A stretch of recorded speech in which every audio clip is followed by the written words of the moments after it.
Hi, today I'm at the Cambodian War Museum.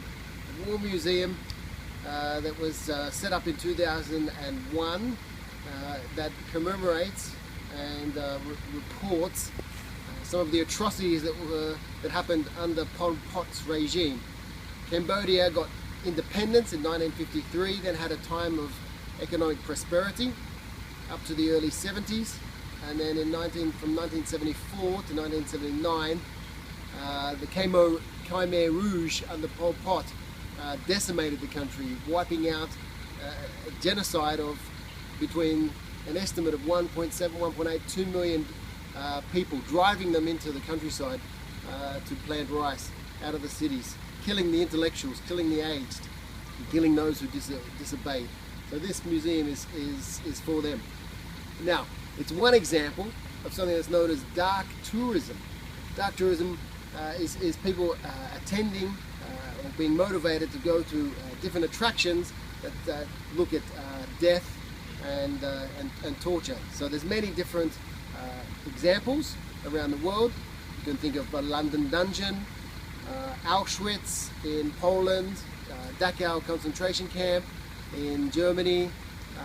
You could even argue Ground Zero in New York City is another example of what's called dark tourism.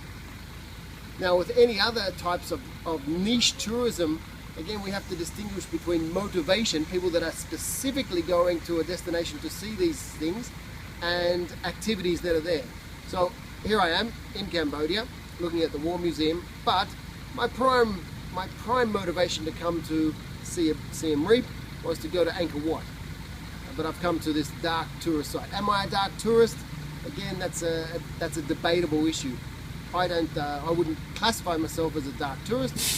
Dark tourism really the term itself was invented came to prominence in 1996 with Lennon and Foley's work, and at the same time Seaton came up with the term Thana tourism, with the idea of, from the Greek word, that is the personification of death. Sometimes it's also called grief tourism, dark tourism, death tourism, and again there's many examples. Some of them are less gruesome than others. In the past, perhaps before this term was coined, you just would have called it historical attractions. But now it seems to have a term of all of its own. But again, like I said, there's a difference between being motivated as a dark tourist or a dark tourist attraction, and just being a normal tourist that wants to see or is curious in some of these different attractions.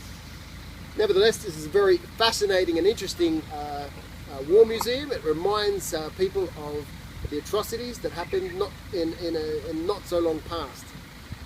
Behind me we have a Chinese jet fighter that was given to the Cambodians, the Vietnamese first and then the Cambodians, and similarly a Russian or a Soviet helicopter. Again, that was, but as we've seen in the rest of the museum, there's loads of guns, machine guns, rifles, many tanks. And the guided tour is great. They really explain the history of the country and what's been happening. Many millions of landmines being still planted around the country, and still maiming people today. Tourists coming to see it. We're interested in life, we're interested in death, and that's why I think dark tourism has grown as it has. Stone, in his 2006 paper, outlines a dark tourism spectrum where dark tourism products can lie along a rather fluid and dynamic spectrum of intensity, whereby particular sites may be conceivably darker than others, depending on various defining characteristics, perceptions, and product traits. Back to the museum. Here you can hold small arms, from an M16 to an AK-47. You can even hold a rocket launcher. Before used in Cambodia, some of these guns have even seen action during World War II.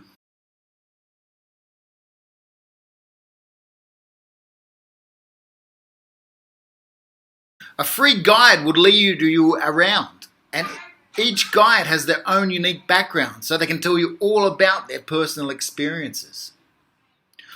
All in all, it's a chilling reminder of the previous atrocities and hopefully inspires people to strive for peace.